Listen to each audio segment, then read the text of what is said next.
Bismillah ar-Rahman ar-Rahim. The topic of our lecture today is the grammar translation method.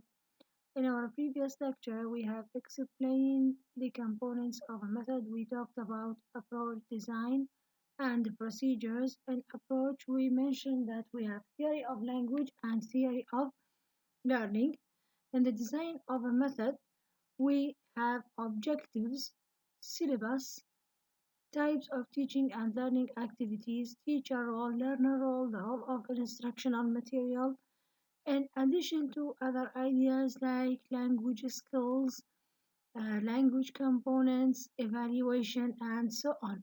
And finally, we refer to procedures, which refer to the actual steps which are followed by the teacher or implemented by the teacher and the students in the classroom.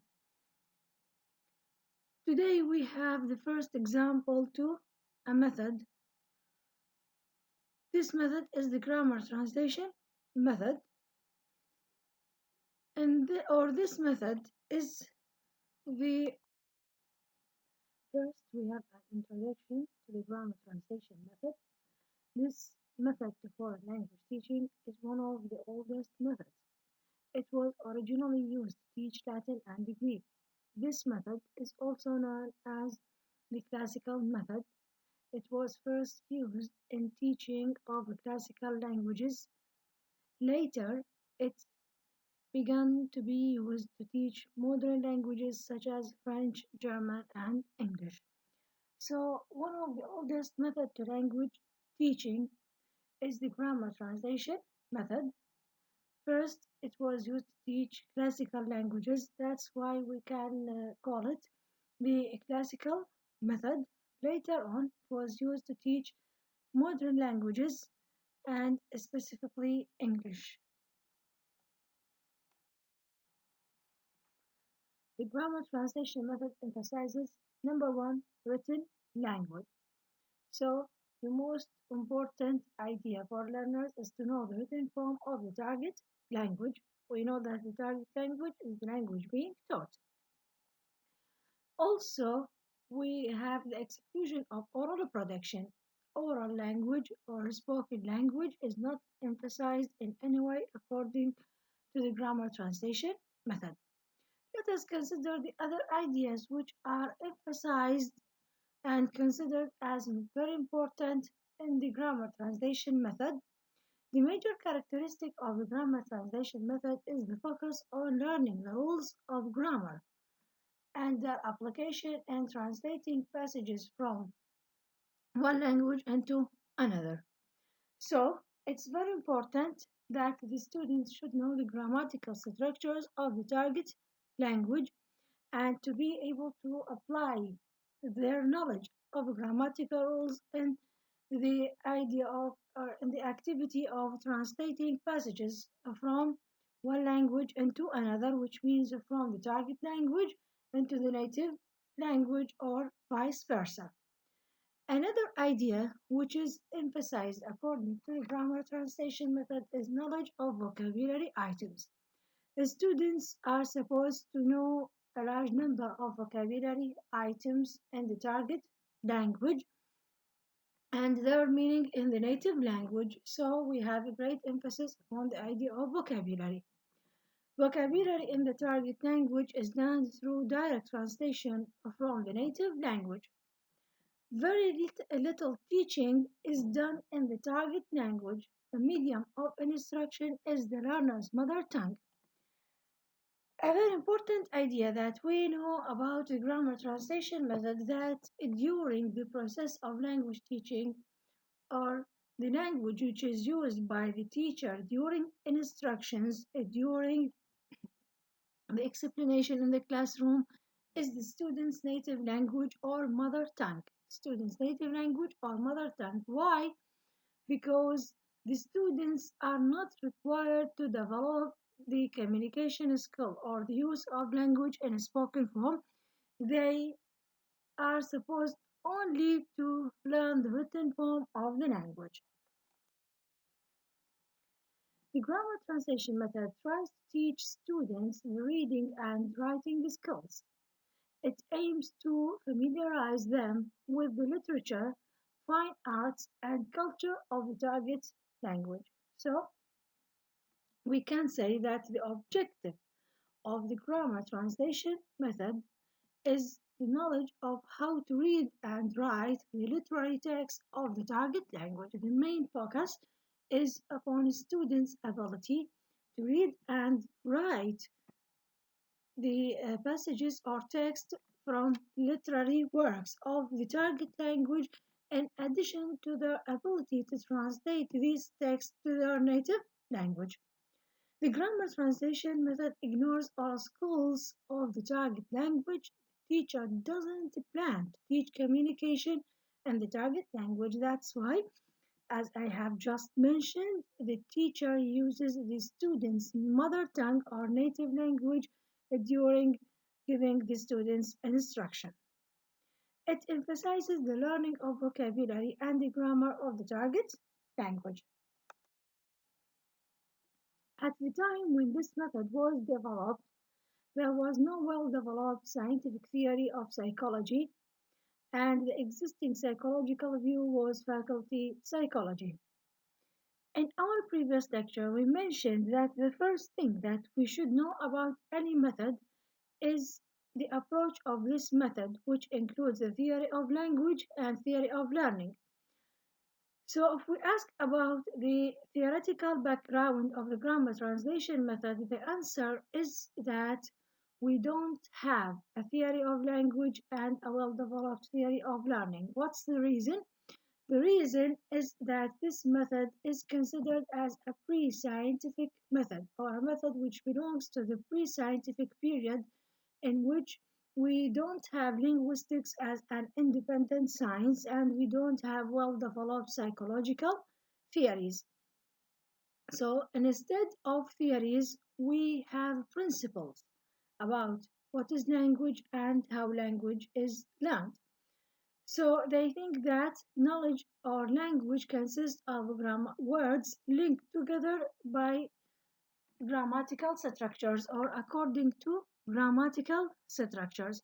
So in order to learn language, we should learn the words and grammatical structures.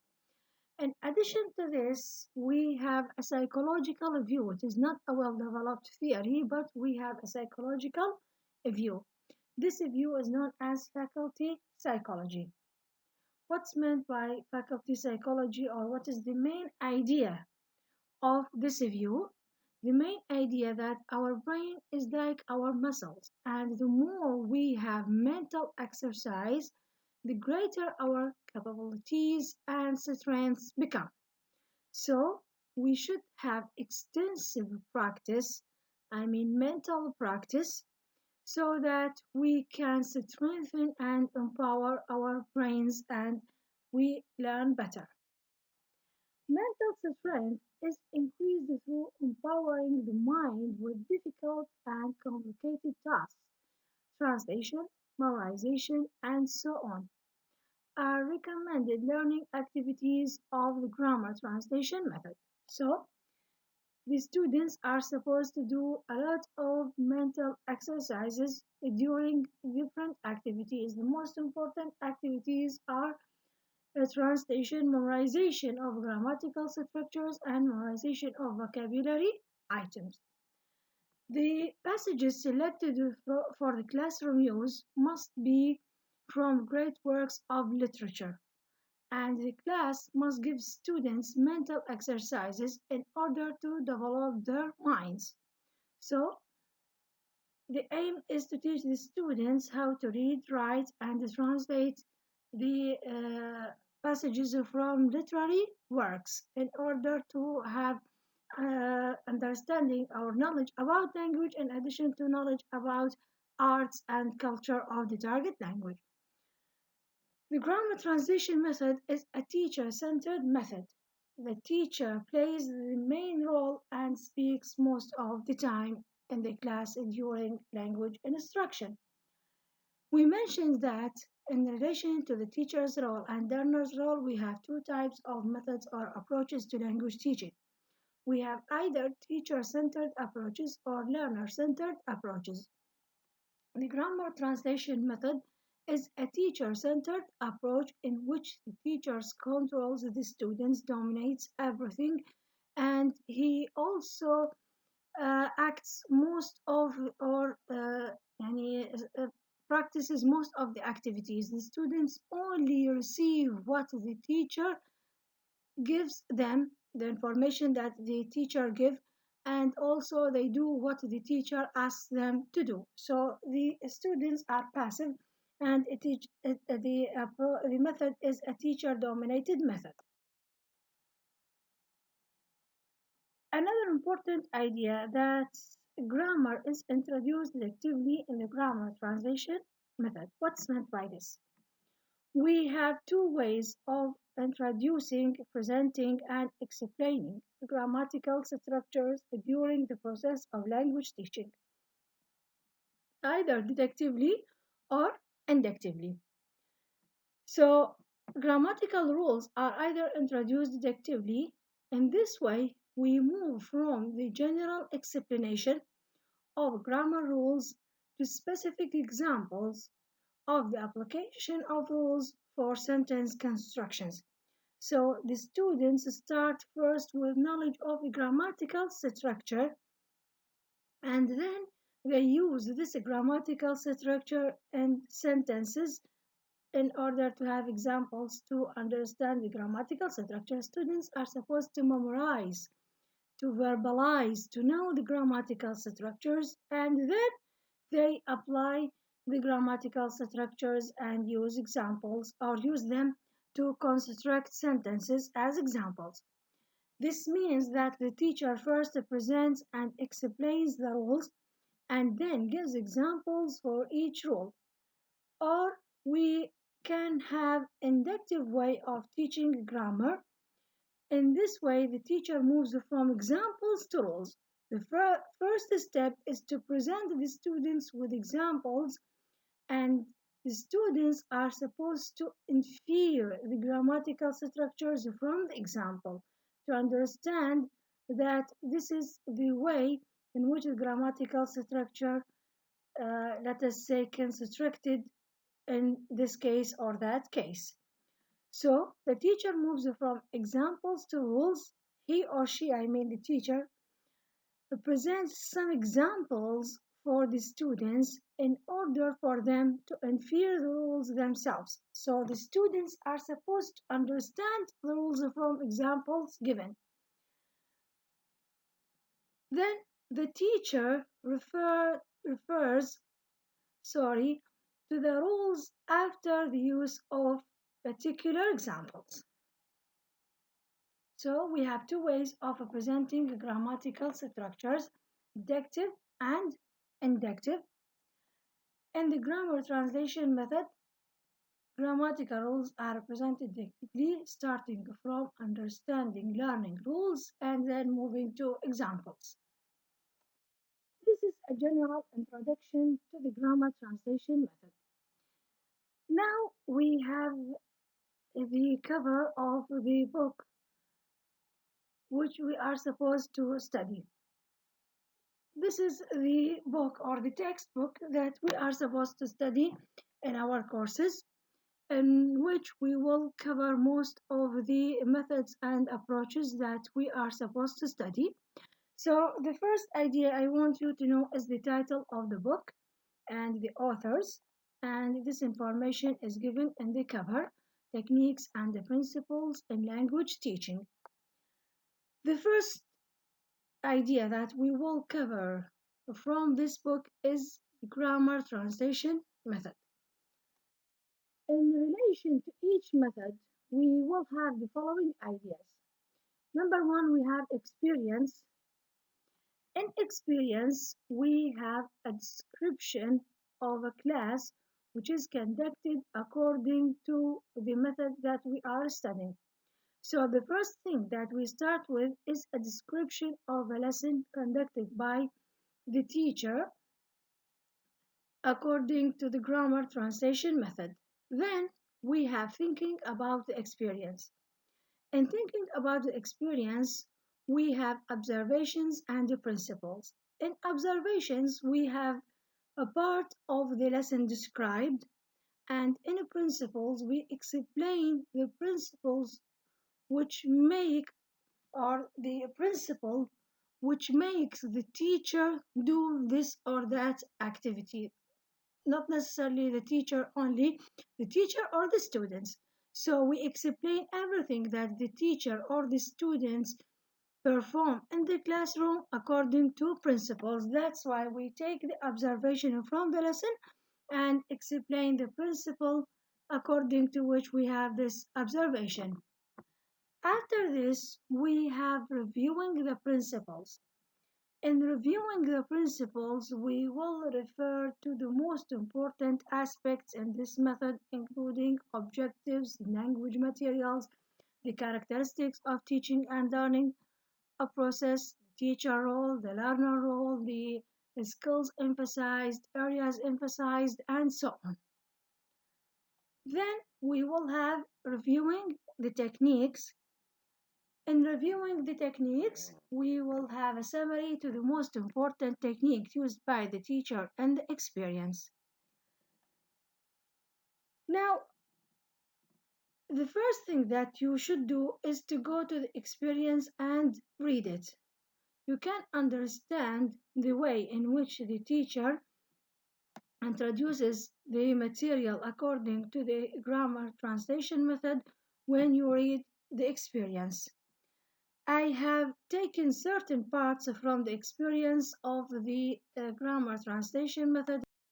We might understand different ideas about this method. First, we have observation to a class which is conducted according to the grammar translation method. At the beginning of the lesson, we enter the class. The class is in the middle of reading a passage in their textbook. The passage is an excerpt entitled "The Boy's Ambition" from Mark Twain's Life on the Mississippi. From this, what do we understand? We understand the importance of reading skills, or the emphasis upon written skills, reading and writing. So, the first idea with which the teacher starts is reading a passage from a literary work. This literary work is entitled "The Boy's Ambition" from Mark Twain's Life on the Mississippi. Each student is called on to read a few lines from the passage, so each student is supposed to practice reading. From this, we understand the importance of emphasizing written skills. After he has finished reading, after the student finished reading, he is asked to translate the few lines he has just read into Spanish. Spanish in this case is the student's native language, while the target language is English.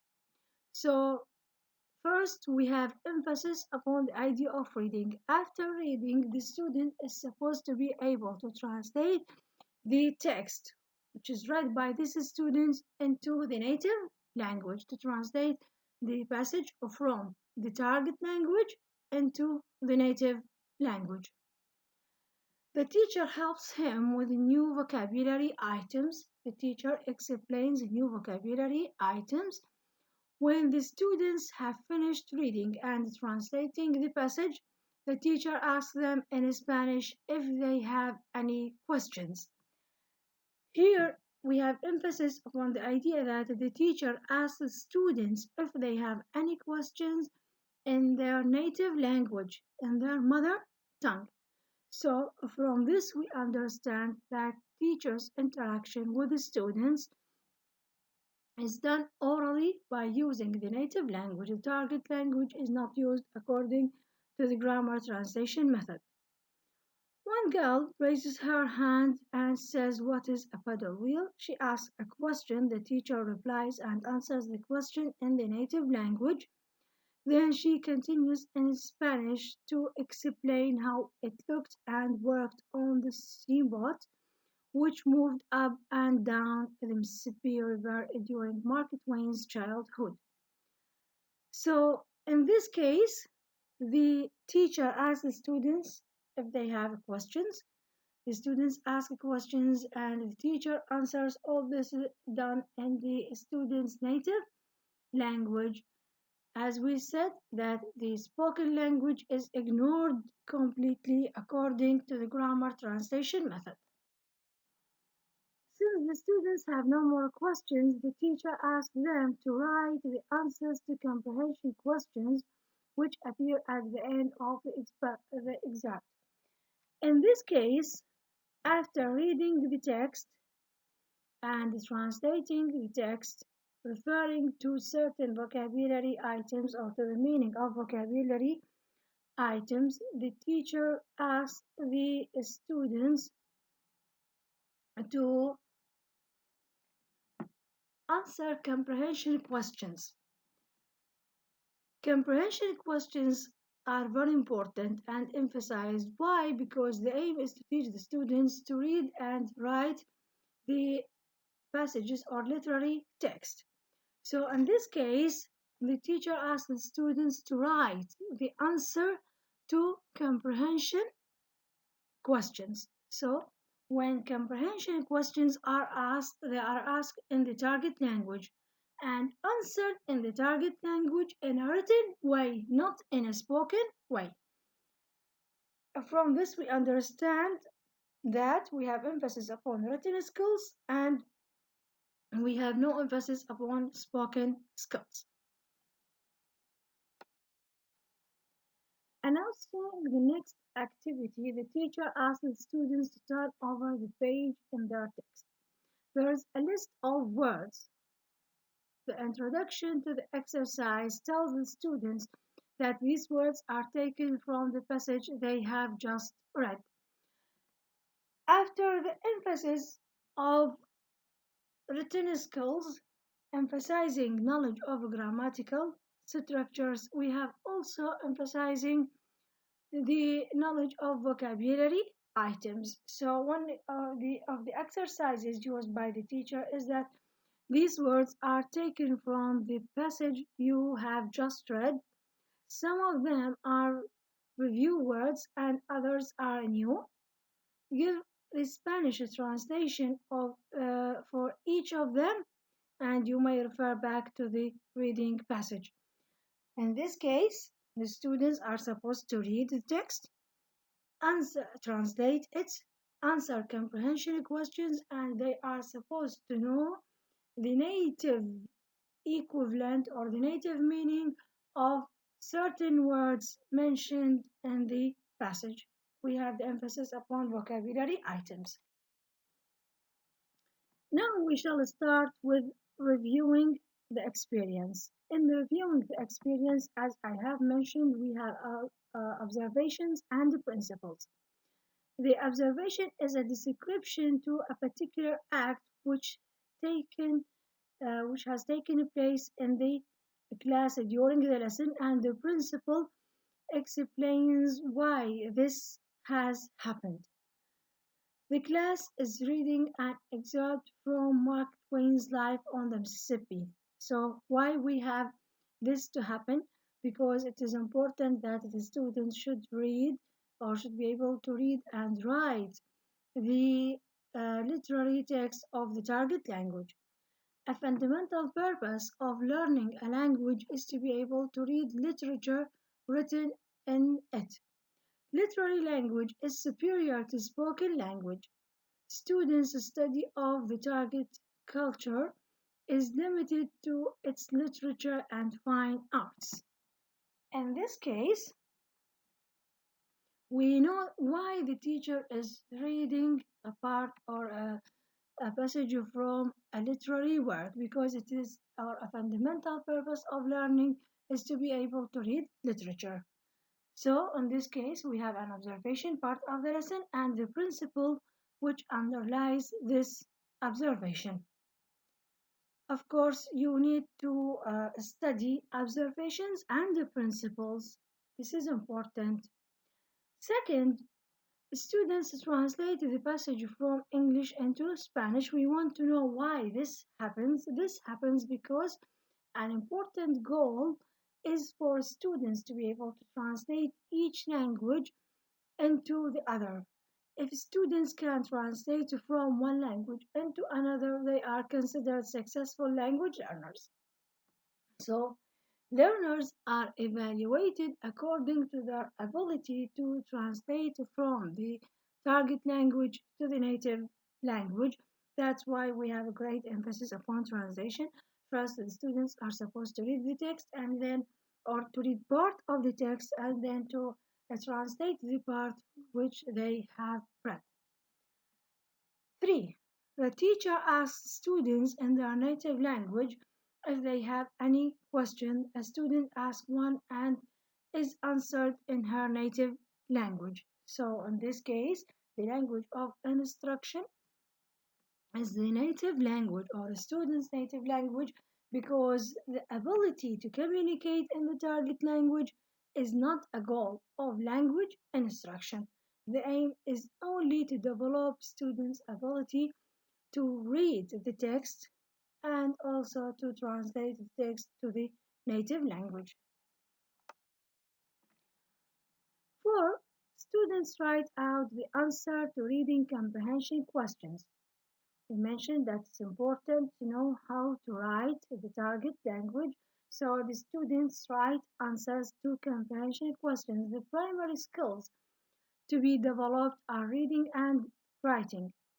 Little attention is given to speaking and listening, and almost none to pronunciation. So we have no emphasis upon oral skills. Number 5, the teacher decides whether an answer is correct or not. If the answer is correct, the teacher selects a different students to supply the correct answer or the teacher herself gives the right answer. Of course, in the classroom, we ask the students for their responses. The students' responses or answers to the activities are either correct or incorrect. So, if the student's response is incorrect, what is the technique used by the teacher to correct it? Either the teacher asks another student to correct it, or the teacher himself or herself supplies the correct answer. The teacher is the authority in the classroom. It is very important that students get the correct answer. So, number one, we understand that it is a teacher dominated method and a teacher centered method. And number two, we know that students' errors must be corrected either by other students or by the teacher. 6. Students translating words from English into Spanish. This is important. It's possible to find native language equivalents for all target language words.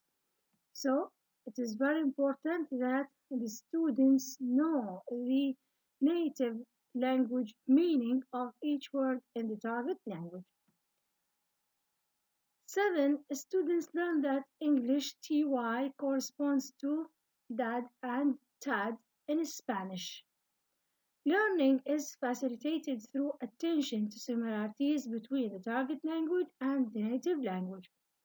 The teacher tries to attract the students' attention to the similarities between the native language and the target language in order to make use of this similarity to enhance and reinforce learning. 8. Students are given a grammar rule for the use of a direct object with two-word verbs. It is important for students to learn about the grammar or form of the target language from the beginning, from the introduction of the grammar translation method. We mentioned that we have the emphasis upon reading and writing, grammar, and vocabulary in addition to the emphasis upon translation. 9. Students apply how to examples they are given. Deductive application of an explicit grammar rule is a useful pedagogical technique. As I have just mentioned in the introduction of the grammar translation method, that in this method the grammatical rules are introduced deductively, in which the students start by studying memorizing the grammatical structure, verbalizing them, and mentioning the grammatical structures, then applying them with examples. So in this case, we have direct and explicit presentation of grammatical rules. Also, students are supposed to memorize vocabulary items, as in 10. Students memorize vocabulary. First, we know that it's very important for each student to know large number of vocabulary items with their native equivalents. At the same time, this is considered as a kind of mental exercise. We mentioned that in grammar translation method, they follow the psychological view of faculty psychology, according to which the students need a lot of mental exercise in order to empower and strengthen their minds and enhance their ability to learn a language. So in this case, the students are supposed to do a lot of mental exercises, and vocabulary memorization is considered as a good mental exercise. 11. The teacher asks the students to state the grammar rule. Students should be conscious of the grammatical rules of the target language, the same idea about the explanation of grammatical rules. Finally, we have students to memorize and the present tense, past tense, and past participle forms of one set of irregular verbs whenever possible. The students are supposed to know the grammatical paradigms of the target language, and such paradigms are supposed to be committed to memory. Up to this point, we finished with reviewing the principles. We have taken certain observations from the lesson and explained the theoretical principles or the general principles that underlie them. Now, the next step is to start with reviewing the principles. In reviewing the principles, we answer certain important questions. The first question that should be answered is, what are the goals of teachers who use the grammar translation method? We mentioned that the first thing that we should know about or in the design of any method is the objectives or goals. So, what are the goals of the teacher who teaches English according to the grammar translation method? According to the teachers who use the grammar translation method, a fundamental purpose of learning language is to be able to read literature written in the target language. So, first we have developing the student's ability to read the text or the literary text of the target language. To do this, the students need to learn about the grammar rules and vocabulary of the target language. In addition, it's believed that studying another language provides students with good mental exercise, which helps to develop their minds. So this is the first question, which is related to the objectives of the grammar translation method. 2.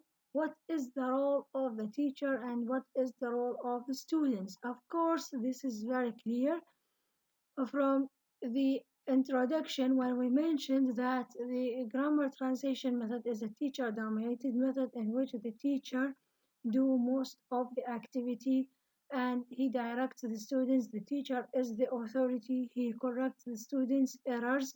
That's why we can imagine that the students are very passive and they only receive the information from the teacher. The roles are very traditional. The teacher is the authority in the classroom, and the students do as she says so they can learn what she knows. The only thing that students are supposed to do is to learn from the teacher.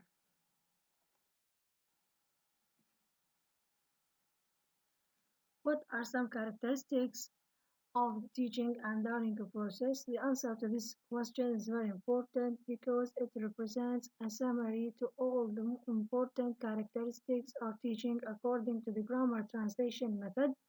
So let us consider these ideas. First, we have students are taught to translate from one language into another. So translation is very important. Often what they translate are readings in the target language about some aspects of the culture of the target community. In this case, the students are supposed to have some knowledge about the culture of the target language by studying literary text in the target language. Students study grammar deductively, that they are provided first with rules and examples, and then they are asked to apply the rules to further examples and other examples. They also learn the grammatical paradigms of the target language and memorize native language equivalents for target language vocabulary words. So up to this point, we stop our discussion in relation to the grammar translation method, but this is not everything because still we have other principles that need to be reviewed, and also we have reviewing the techniques, and this will be at the beginning of our next lecture by God's will. Thank you very much.